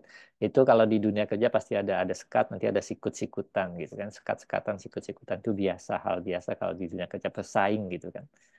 Nah, tapi dengan ruang kolaborasi, bangun open space kayak gitu, jadi justru lebih sekarang orang sudah mulai ke sana ketika membangun ruang kerja segala macam, bahkan ada tempat olahraga, ada main biliar segala macam itu mulai ke sana. Supaya apa? Supaya tadi membangun habitat, menciptakan habitat lingkungan sehingga menciptakan apa ya? Membangun, menstimulus imajinasi dari karyawannya atau penghuninya atau siapapun di dalam gitu. Nah, ini penting. Oke. Nah, ini hal-hal ini tentu tidak mudah kita kendalikan. Kita tidak mudah mengubahnya. Kalau kita punya otoritas, kita punya power, kita punya keputusan, bisa membuat keputusan, kita bisa membuatnya. Tapi teman-teman yang nanti punya perusahaan sendiri misalkan gitu, ya teman-teman bisa menggunakan set ini. Saya pengen membuat sesuatu yang nyaman, yang bisa enak buat tim gitu. Bisa kayak gitu. Oke. Nah, next resource. Nah, tadi resource ini kalau kita lihat segarisnya dengan apa? Dengan knowledge. Dengan knowledge ya, dengan pengetahuan. Kenapa? Karena kalau kita lihat ini, sebelum ke sana gini. Indonesia resource-nya banyak. Kita punya minyak bumi, kita punya gas alam, kita punya batu bara, kita punya timah, kita punya apa segala macam banyak. Resource-nya kita. Tapi kita nggak punya knowledge. Akhirnya apa? Resource yang kita punya tadi tidak mensejahterakan kita. Karena kita nggak bisa ngolahnya. Karena kita nggak punya knowledge. Kita nggak punya ilmunya. Nah, itulah jawabannya. Jadi, resource itu akan sangat bermanfaat kalau kita punya wawasan. Kalau kita punya knowledge yang untuk mengelola itu. Jadi, mau dikasih apapun, kalau kita nggak punya wawasan tentang resource tadi, kita nggak bisa ngapa-ngapain, kita nggak bisa gunain, kita nggak bisa membuat itu menjadi sesuatu yang produktif. Kita cuma bisa ngabisin doang. Gitu ya. Jadi, kalau misalkan teman-teman dikasih resource dana misalkan gitu, dikasih resource sumber daya manusia, tapi kita nggak bisa ngelolanya ya ujung-ujungnya habis juga, nggak akan jadi apa-apa juga, gitu ya. Nah, resource itu dapat dari mana? Resource itu dapat dari alam, di lingkungan sekitar kita, apa yang kita punya, atau kalau bisa jadi investasi, investment, seperti itu. Nah, kita perlu knowledge tadi untuk mengelola resource ini. Karena kalau nggak habis, mengelola aset-aset yang dimiliki. Itu ya. Terus next. Nah, culture. Nah, culture ini berkaitan sama segaris dengan attitude. Attitude kenapa? Karena kalau attitude sikap itu terbentuk dalam satu komunitas, misalkan keluarga, dia punya budaya bangun pagi, sikap bangun pagi, setiap orangnya punya sikap bangun pagi. Berarti itu dalam keluarga itu akan tercipta sebuah budaya dia bangun pagi. Dia di keluarga selalu senyum setiap sama keluarganya. Itu akan tercipta sebuah budaya senyum. Nah, artinya apa?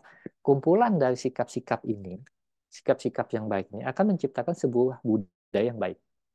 Tapi kumpulan dari sikap-sikap attitude yang tidak baik itu akan menciptakan budaya tidak baik. Contohnya apa? Setiap orang kalau di lampu merah itu suka ngelakson. Klakson tenet padahal belum hijau. Semua kayak gitu. Nah, akhirnya menjadi budaya. Satu gitu, dua gitu, tiga gitu, akhirnya menjadi budaya. Tiap orang suka apa? eh, nggak suka antri misalkan gitu. Nanti semua kayak gitu jadi budaya, budaya nggak suka ngantri gitu. Dan itu menular sifatnya. Jadi sikap itu menular. Karena kayak jadi contoh, buang sampahnya nggak apa-apa kok gitu. Yang lain buang sampah juga. Akhirnya terciptalah budaya suka buang sampah sembarangan. Dan itu sulit mengubahnya kalau sudah menjadi budaya. Kalau sudah menjadi budaya sulit. Nah, kreativitas juga harus dibudayakan. Artinya apa? Sikap-sikap yang tadi itu perlu dikembangkan dalam lingkungan kecil kita. Sehingga itu menjadi sebuah budaya. Gitu. Jadi kalau dia menjadi kolektif, itu menjadi sebuah komunitasnya semakin gede. Makanya banyak sekarang itu banyak komunitas, komunitas apa jogging, komunitas sepedaan itu kan tadinya kan sendiri ngajak teman, lama-lama terciptalah budaya suka jogging kayak gitu. Tapi masih dalam komunitas kecilnya budaya suka joggingnya masih dalam komunitasnya belum menjadi seluruh Indonesia gitu. Gitu ya. Oke. Jadi itu mesin inovasi yang kita bahas itu. Jadi ada 6 karakteristik untuk menjadi orang-orang yang benar-benar kreatif itu. Pertama kita harus paham bahwa ada faktor internal yang perlu kita kembangkan, yaitu imajinasi, knowledge, dan attitude. Ini adalah faktor internal yang bisa kita bangun sendiri. Tidak ada kaitannya sama dunia luar, tidak ada kaitannya sama teman kita, sama saudara kita, sama orang tua kita, nggak ada. Kita sendiri nggak bisa membangun. Dan bagian inilah yang perlu kita bangun. Jangan nanti fokus keluarnya. Setelah itu, baru kita berpikir tentang keluarnya. Kalau bagian dalam itu sudah kita kuasai, nanti bagian luar itu kita bisa, karena kita nggak bisa ngendaliin bagian luar itu. Kita ditempatkan di padang pasir, berarti kita harus adaptif. Kita harus menyesuaikan diri dengan padang pasir. Kita tinggal di daerah laut, kita harus menyesuaikan. Wah, saya tinggalnya di Bandung, dingin. Saya nggak bisa kalau di Papua panas. Nah, itu apa hal-hal yang asumsi-asumsi yang kita buat dan kita harus adaptif terhadap hal itu. Perubahan-perubahan kayak gitu harus kita sesuaikan. Gitu ya. Oke, nah itu materi kita hari ini. Ada waktu di sini sekitar berapa? 20 sampai 20 menitan gitu ya. Masih Bisa ya untuk 20 menit kita kurang lebih. diskusi. Ya. Terima kasih teman-teman semua dan silakan boleh untuk kita sambil diskusi. Masih ada waktu. Oke, terima kasih Pak Jaya atas pemaparan materinya dan juga tadi juga sebetulnya sudah diselingi dengan diskusi gitu ya dari teman-teman yang bertanya. Silakan sekarang untuk sesi tanya jawabnya. Saya buka mungkin 3 penanya pertama dari 260 orang yang ada di sini. Silahkan kalau ada yang mau ditanyakan. Boleh resen ya, on mic, on cam, ataupun kalau mau di kolom chat juga boleh. Ini ada dari Educourse, dari Halovina, dari Cihel. Oke, Zaki dari educourse.id. Silakan.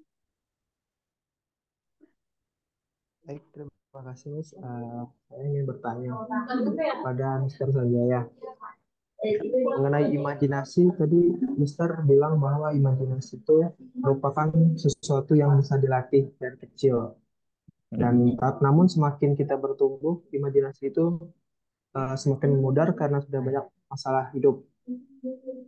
Nah, uh, yang ingin saya tanyakan yaitu dalam dalam berimajinasi dewasa ini apakah masih diperlukan dalam dalam menjalani hidup sebagai katakanlah sebagai insan yang sudah lebih maju dalam berpikir, yaitu secara usia sudah matang, secara sikap juga sudah lebih baik. Hmm. Apakah bisa dimengerti, Mr. Sanjaya? Ya, ya paham. Oke, terima kasih Zaki. Pertanyaannya bagus banget. Ya, tadi saya sampaikan bahwa kreativitas itu semakin usia bertambah itu menurun ya, naik turun gitu. Setelah nah imajinasi pun seperti itu. Nah, terus setelah dewasa tuh imajinasinya itu harus seperti apa? Jadi kalau waktu masih kecil itu imajinasi itu eksploratif. Jadi kita boleh imajinasi apapun. Kita buka semua imajinasi. Nah, tapi ketika kita sudah dewasa, kita harus lebih kontekstual. Artinya fokus sesuai dengan bidangnya kita. Misalkan seorang kedokteran, ya imajinasi dia di bidangnya. Solusi-solusi yang akan dia ciptakan di bidangnya. Lebih kontekstual, lebih relate gitu ya, lebih relevan terhadap memang bidangnya dan sesuatu yang bisa dia solusikan, yang dia akan kasih solusinya. Misalkan Zaki, sekarang bidangnya Zaki apa? Nanti pengen pengen kemana misalkan gitu. Sekarang kuliahnya apa Zaki? Saya kuliah hubungan internasional. Nah, hubungan internasional. Misalkan, nah di hubungan internasional itu misalkan Zaki punya bayangan. Eh, Hubungan internasional itu kan bisa konteksnya Indonesia misalkan gitu ya. Artinya Menlu misalkan gitu ya. Iya kan. Tapi kalau dalam konteksnya perusahaan, hubungan internasional itu kayak gimana sih? Hubungan internasional itu kalau dalam konteksnya perusahaan, kita kerjasama dengan penyedia teknologi luar, luar negeri. Itu juga hubungan internasional. Misalkan kita punya bisnis, contohnya kayak saya nih. Kita perusahaan perusahaan IT yang memberi solusi untuk airport management system. Kita nggak punya teknologinya, tapi kita kerjasama dengan perusahaan asing, kita kerjasama dengan perusahaan dari Turki sebagai penyedia teknologi. Itu pun hubungan internasional, gitu, ya kan? Nah, kita harus patuhi hukum-hukum hubungan kerja internasional tadi dengan prinsipal di luar negeri, misalkan kayak gitu. Nah, imajinasi kita tuh dalam konteks yang itu, jadi lebih kontekstual. Bukan berarti kita nggak ada imajinasi lagi, tapi lebih sesuai konteksnya, fokusnya kemana. Nggak perlu lagi imajinasi yang lainnya gitu. Maksudnya nggak perlu lagi, bukan berarti kita membuang, tetapi kita nggak fokus lagi gitu. Kita lebih ke konteks yang memang kita ingin bangun solusinya gitu. Jadi lebih sempit gitu ya. Semoga menjawab. Oke? Baik. Terima kasih, Mr. Sanjaya. Oke, Ya. ya, baik. Ada pertanyaan di kolom chat, izin saya bacakan di kolom Q&A. Tadi disampaikan 3 cara untuk meningkatkan kreativitas. Pertanyaannya, kegiatan atau hal-hal apa yang dapat menghambat kreativitas dan sebaiknya dihindari? Oke, boleh Pak, silakan. Kegiatan, oke. Hal-hal yang menghambat. Hal-hal yang menghambat. Pertama kita lawan yang dari tadi itu. Misalkan contohnya gini, kita berpikir sempit. Kita nggak terbuka. Ada masalah kita langsung menghindar. Itu adalah sikap-sikap yang bisa menghambat kreativitas. Langsung nolak gitu. Padahal kita harusnya open dulu aja, terbuka aja dengan uh, situasi, masalah. Kita terima dulu, kita telaah. Nah, gitu. Selanjutnya adalah kita uh, yang tadi itu sikapnya tuh jangan sikap yang apa? Sikap nggak yakin. Sikap yakin artinya kita percaya dulu bahwa akan ada solusinya. Itu juga sikap-sikap yang bisa menghambat kreativitas kalau nggak yakin gitu ya. Contoh ada sikap-sikap yang pesimistis. Pesimistis itu wah, kayaknya sulit, kayaknya kita nggak bisa menang nih gitu. Lawannya berat gitu kan. Belum juga jalannya udah pesimis. Nah gitu. Tapi apakah optimis selalu baik? Ya, di tengah lah, bagusnya di tengah gitu ya. Jangan terlalu optimis banget, jangan pesimis, tapi di tengah-tengah lah. Dengan pertimbangan, dengan ukuran. Seperti itu.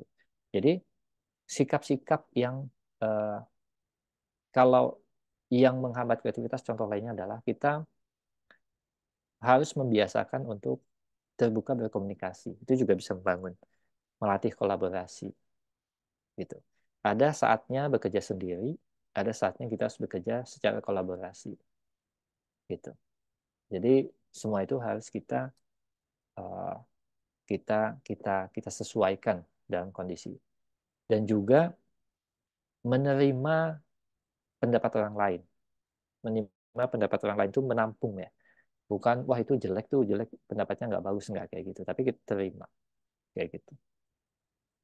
Itu ya. Jadi sederhana aja. Jadi sikap-sikap yang menghambat kreativitas itu adalah hal-hal yang pasti adalah ya sikap malas ya. Sikap malas ya, malas ngapa-ngapain itu adalah sikap paling yang membunuh kreativitas itu. Yang sudah, kayak gini aja udah enak lah gitu. Itu ya.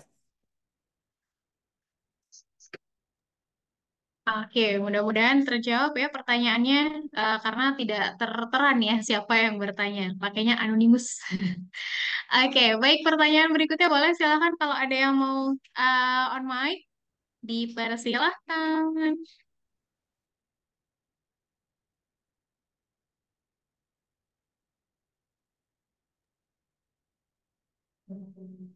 Tidak ada, tidak ada lagi yang mau bertanya. Kalau nggak ada udah kreatif semua. Betul nih kayaknya nih. Karena tadi pas yang di awal pertanyaan siapa yang merasa kreatif tidak ada yang menjawab nih Pak ya sepertinya nih. Berarti semuanya sudah merasa kreatif ya. Kita anggap seperti itu ya. Salah satu ini saya sharing juga ya. Salah satu kelemahannya kita, orang-orang kita itu adalah dia takut mengemukakan pendapat. Itu kenapa? Karena dia punya asumsi tadi. Dia takut pendapat dia jelek. Pendapat dia dijelekin gitu. Di, dikomentari seperti itu. Nah, itu adalah salah satu juga yang menghambat kreativitas. Jadi akhirnya dia punya sebenarnya ide dia mungkin bagus gitu, tapi dia nggak berani mengungkapkan. Akhirnya terjadi apa? Ide itu diungkapkan oleh orang lain yang ada di pikirannya. Itu kan sama dengan yang saya pikirkan tadi, tapi dia nggak berani. Akhirnya yang mendapatkan acknowledge siapa orang lain tadi. Akhirnya dia ya masih gitu aja, yang lain bisa tumbuh gitu. Seperti itu. Jadi kita harus berani mengemukakan pendapat, tapi pendapat itu dalam arti gini. Pendapat misalkan kita di dunia kerja nantinya itu kan kita ada meeting, ada apa.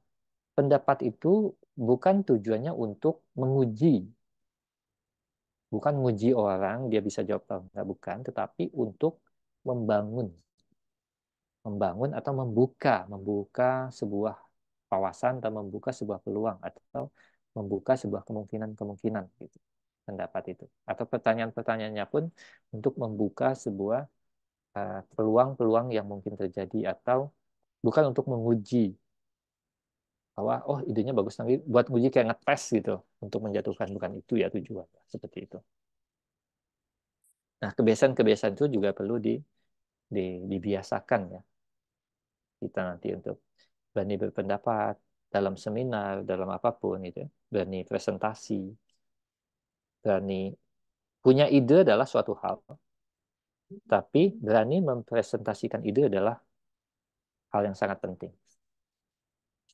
Karena ketika kita nggak berani mempresentasikan ide-ide kita, itu kita nggak dianggap sebagai sebuah kreativitas. Oke? Ada lagi, ini ada yang masuk ya message-nya. Ya, ada lagi Pak di kolom Q&A, izin saya bacakan. Halo Sir, kan culture itu mempengaruhi lingkungan. Nah, cara menghilangkan culture yang jelek itu bagaimana? Konteksnya bukan menghindari culture jelek, tapi langsung bagaimana cara menghilangkannya. Karena efeknya akan merusak masa depan suatu komunitas kecil maupun besar. Ini dari Ihsan Bilhak, dari Halo Vina. Ya, oke. Silakan, Pak. Tadi saya sampaikan bahwa mengubah culture itu sulit ya. Mengubah misalkan culture telat datang itu sulit gitu kalau udah menjadi sebuah kebiasaan. Nah, mengubahnya adalah dari yang bisa kita lakukan, dari kitanya, dari kecil. Jadi culture itu kan terbentuk dari kecil kemudian menjadi kolektif, kemudian jadi besar kan. Nah, mengubah sesuatu yang besar itu sulit. Jadi mengubahnya dari yang kecil. Karena dia juga awalnya tumbuhnya dari yang kecil menjadi besar. Nggak bisa langsung kayak dibantai tsunami habis terus tumbuh baru lagi. Itu susah kalau kayak gitu. Ibaratnya itu dibantai dulu manusianya habis, tumbuh manusia baru diubah lagi kan nggak mungkin kayak gitu ya. Jadi mengubahnya kita sulit untuk mengubah culture itu. Tapi yang bisa kita lakukan adalah kita mengubah attitude kitanya. Makanya kalau dilihat inline itu kan attitude sama culture ya. Jadi attitude kita yang kita ubah. Terus attitude kita ubah. Selanjutnya pelan-pelan orang-orang terdekat kita. Lama-lama yang lain juga ngikut. Lama-lama culture-nya berubah yang tadinya eh, jelek jadi baik. Contohnya apa? Contohnya adalah gampang gini. Ini kalau sebagai muslim ya. Nih saya sebagai muslim. Teman-teman yang bukan muslim ini juga sebagai sebuah ilmu ya. Itu para nabi itu ketika dia disuruh untuk mengajak kaumnya itu nggak langsung gede. Dia ngajaknya itu lingkungan kecil dulu. Dirinya dia, keluarganya dia, kerabatnya, teman-teman dekatnya gitu kan. Pelan-pelan. Itu untuk mengubah budaya tadi. Jadi kalau ditanya gimana cara mengubahnya? Ya seperti nabi tadi, pelan-pelan. Nggak bisa terang-terangan dulu, nggak. Pelan-pelan dulu, diam-diam dulu gitu kan. Mengubah pelan-pelan, lama-lama berubah. Akhirnya apa? Budayanya Islam tersebar ke seluruh dunia kan gitu. Tapi kan nggak langsung seluruh dunia, tapi pelan-pelan. Sikap-sikapnya itu ditularkan ke kerabat dekat, keluarga dekat, terus teman-teman dekat, lama-lama besar, besar, besar seperti itu. Nah, kalau misalkan di sebuah daerah itu culture-nya sudah jelek sekali, apa yang harus kita lakukan? Namanya hijrah, pindah. Kalau kita sudah nggak bisa mengubah culture di situ sudah sangat buruk, kita diperintahkan untuk hijrah. Itu kenapa Nabi pun disuruh hijrah. Nah, hijrah itu artinya adalah dari buruk menjadi baik. Nah, kalau kreativitas itu adalah menciptakan solusi yang baik. Sebenarnya kreativitas itu ujung-ujungnya inovasi. Inovasi itu adalah menciptakan solusi yang tadi yang nggak ada, solusi baik jadi ada. Itu sebenarnya kalau dalam Islam namanya hijrah. Jadi mengubah dari sesuatu yang buruk jadi baik. Itu hijrah namanya. Jadi orang yang berinovasi itu, artinya orang yang kreatif berinovasi itu artinya dia hijrah. Menghijrahkan dirinya dari sesuatu yang buruk menjadi baik. Itu ya. Jadi kalau mengubah culture, pelan-pelan, nggak bisa langsung sekaligus. Misalkan lingkungan kelas kita dulu, kalau di kelas, lingkungan deket dulu, kelas lama-lama satu kampus. Gitu. Tapi butuh waktu, nggak mungkin ngubah itu dalam semalam dua malam, itu nggak mungkin. Seperti kita mengubah sikap kita pun nggak mungkin semalam dua malam berubah. Gitu ya. Oke, mudah-mudahan terjawab ya, Kak Ihsan. Oke, selanjutnya ada pertanyaan di kolom chat ini masuknya dari Atika dari Cihel. Oke, izin bertanya. Ini lagi di rumah sakit ya, Atika ya. Oke, bagaimana caranya meningkatkan kreativitas bagi siswa, Pak, terutama di bidang bimbingan konseling? Ini kalau tidak salah kebetulan Atika ini jurusannya dari bimbingan konseling ya. Ya Betul, boleh Miss. silakan, Pak. Oh, maksudnya dia jurusannya bimbingan dan konseling ya? Jurusan bimbingan konseling. Oke, menarik ya. Saya baru dengar nih ada jurusan bimbingan dan konseling. Ini psikologi ya? Iya, betul, Pak. Dicampur Oke. sama psikologi, tapi terutama di siswa. Cuman kan memang niat saya ikut VR ini tuh pengen biar mereka juga nggak jenuh. Jadi Hmm. bagaimana, Pak? Pagi kita mau KKN, Pak, nih kebetulan sama mau sidang proposal. Jadi lumayan buat penelitian. Oke, bimbingan dan konseling. Nah, ini dalam bayangan saya aja ya, karena eh, bimbingan dan konseling itu kan bayangan saya seorang psikolog gitu ya. Bayangan saya dia membangun kreativitas. Nah, psikolog itu kan banyaknya interaksi dengan manusia ya, dia eh, mendengarkan apa segala macam gitu kan. Jadi dia harus pandai, sikap yang harus dia bangun adalah empati. Sikap empati yang harus dia bangun, karena dia itu mendengarkan keluh kesah orang lain gitu ya. Kan nama juga buat konseling kan. Orang akan mengutarakan masalahnya kepada dia dan dia akan mendengarkan. Nah, jadi sikap empati itu yang harus dia bangun. Empati itu apa sih? Empati itu bukan berarti dia merasakan apa yang dirasakan orang lain, tapi lebih ke dia memahami. Karena belum tentu dia ngerasain. Misalkan gini, ada orang yang dia keluh kesah karena misalkan jatuh dari motor, keluh kesah kan, yang mendengarkan konseling, yang mendengarkan sebagai konselor kan dia tidak jatuh dari motor, dia nggak tahu rasanya jatuh dari motor sakitnya gimana, kecuali dia pernah sakit, jadi dia bisa merasakan. Jadi nggak bisa saya merasakan kamu sakitnya gimana, nggak bisa kayak gitu. Jadi memahami aja, memahami oh dia jatuh, dia sakit, dia coba paham. Jadi kreativitasnya dia itu justru adalah kreativitas dia bagaimana dia bisa berkomunikasi, bisa engage, bisa bisa engage ya, bisa bisa terhubung dengan orang itu dengan cara yang baik, gitu. Membangun komunikasi-komunikasi yang baik gitu dengan apa orang-orang yang dia bimbing gitu, ya gitu. Mungkin dengan metode-metodenya gitu kan. Apa sih yang membuat orang suka dalam bimbingan misalkan gitu. Dia pikirkan, dia imajinasikan gitu kan. Nah, mungkin ruangannya harus seperti apa gitu kan. Untuk supaya orang bimbingan itu nyaman misalkan gitu. Saat konseling itu nyaman misalkan gitu. Itu juga bisa menjadi sebuah kreativitas. Intinya adalah membangun engagement. Karena toh juga karirnya misalkan membuka bisnis konseling misalkan gitu. Artinya adalah engagement di sana. Yang namanya engagement bukan cuma konseling, tetapi di semua bisnis apapun perlu ada engagement. Bagaimana dia membangun seorang dokter misalkan gitu ya. Ada dokter itu yang nyaman kalau diajak diskusi, ada yang enggak gitu. Nah, itu juga sebuah kreativitas dibutuhkan di sana. Ruangannya kayak gimana misalkan, habitatnya kayak gimana tadi. Jadi eh, jawabannya sebenarnya adalah ya 6 ini. Pertama, kamu harus membangun wawasannya di dunia itu yang kamu ambil bidangnya itu. Gitu. Sikap-sikap, asumsi-asumsi yang kamu bayangkan nanti orang kalau saya ngomong gini kayak gini ya itu perlu di, ditantang juga gitu. Habitat yang kamu ciptakan misalkan ruangan konselingnya kayak gimana gitu kan. Nah, misalkan budaya ada budaya. Misalkan orang takut konsultasi sekarang misalkan gitu. Itu juga bisa menjadi sebuah tantangan. Gitu ya. Jadi dari 6 inilah yang kamu kembangkan. Mulai dari internalnya dan eksternalnya seperti apa. Kamu butuh resource apa untuk di bidang bimbingan dan konseling seperti itu supaya tercipta sebuah tujuan yang ingin kamu capai. Kembangkanlah dari 6 faktor ini. Itu ya, Zahra, Nur Zahra. Baik, Pak. Karena kan memang di ice breaking pun kadang tahu-taunya sama, Pak. Ya, baik. Betul, Terima kasih banyak, Pak. sama-sama. Oke, ada satu pertanyaan lagi yang masuk di kolom Q&A dari Sukma Wikanti dari Halo Vina. Izin saya bacakan. Tadi di kreativitas itu dari faktor internal ada 3 ya, attitude, imajinasi, dan juga knowledge. Nah, apabila salah satu faktor internalnya, misalnya attitude-nya itu tidak terpenuhi atau kurang, apakah bisa dikatakan baik atau ada pertimbangan lain?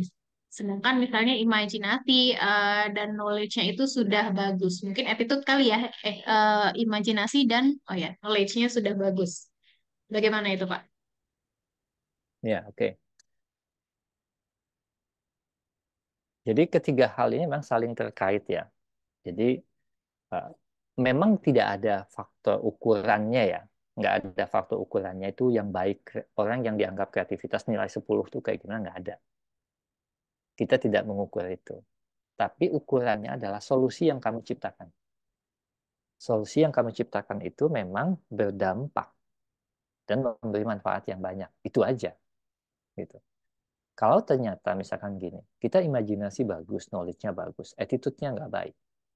Attitude kreativitas itu dalam arti kita pesimis, ya nggak akan tercipta si apa si kita misalkan gini, kita udah imajinasi nih, kita punya knowledge, bikin sebuah solusi, kita bikin proposal, tapi attitude kita adalah kayaknya proposal saya ini nanti ditolak deh, kayaknya gini deh, gitu deh, kayaknya ini gini-gini. Nah, ujung-ujungnya kan itu nggak proposal nggak diajukan mungkin gitu. Jadi akhirnya tidak terciptalah si solusi yang dia buat proposalnya tadi gitu.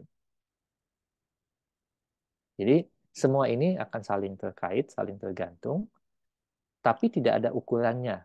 Level kreativitas dia itu dianggap baik, nilai berapa itu nggak ada.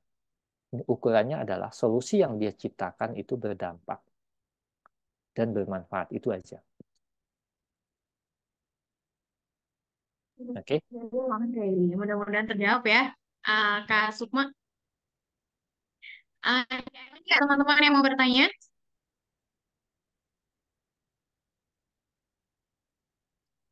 yang on mic, ayo siapa nih ada yang mau on mic ya?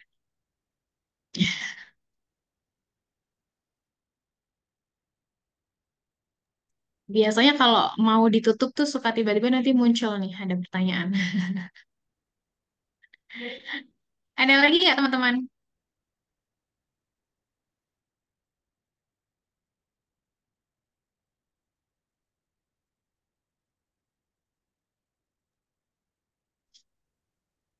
Oke, baik kalau begitu. Kalau misalnya tidak ada lagi yang mau ditanyakan, mungkin untuk sesi Expert Talk hari ini kita cukupkan Pak Jaya ya. Ya, Seperti yang tadi Pak Jaya sampaikan, minggu depan masih berlanjut lagi ya materinya. Tadi sudah di-spill sedikit ya tentang design thinking. Mungkin dari teman-teman sudah ada yang juga mendapatkan materi tentang design thinking, ada yang belum. Nah, minggu depan kita akan gali lebih banyak lagi.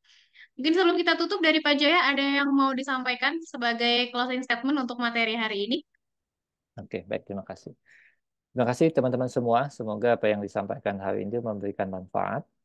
Saya duduk sini bukan berarti saya lebih berilmu, tetapi hanya berbagi pengalaman. Saya mohon maaf jika ada kesalahan, dan harapannya kita semua bisa menciptakan sebuah hal yang kreativitas dan bahkan inovasi di bidang kita masing-masing, sesuai dengan konteks dan kapasitas yang bisa kita lakukan. Itu aja. Terima kasih. Salam dari saya. Wassalamualaikum warahmatullahi wabarakatuh. Waalaikumsalam warahmatullahi Waalaikumsalam. wabarakatuh. Baik, terima kasih Pak Jaya untuk sesi Expert Talk hari ini. Nantikan di Expert Talk minggu depan ya, teman-teman ya.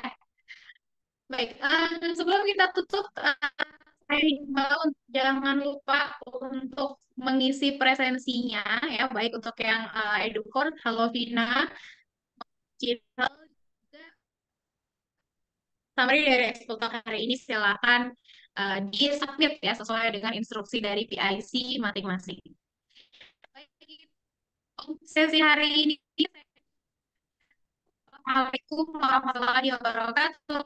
Selamat siang. Waalaikumsalam warahmatullahi wabarakatuh. Terima kasih. Waalaikumsalam warahmatullahi wabarakatuh. Terima kasih, Miss Terima dan kasih, Miss. Terima kasih.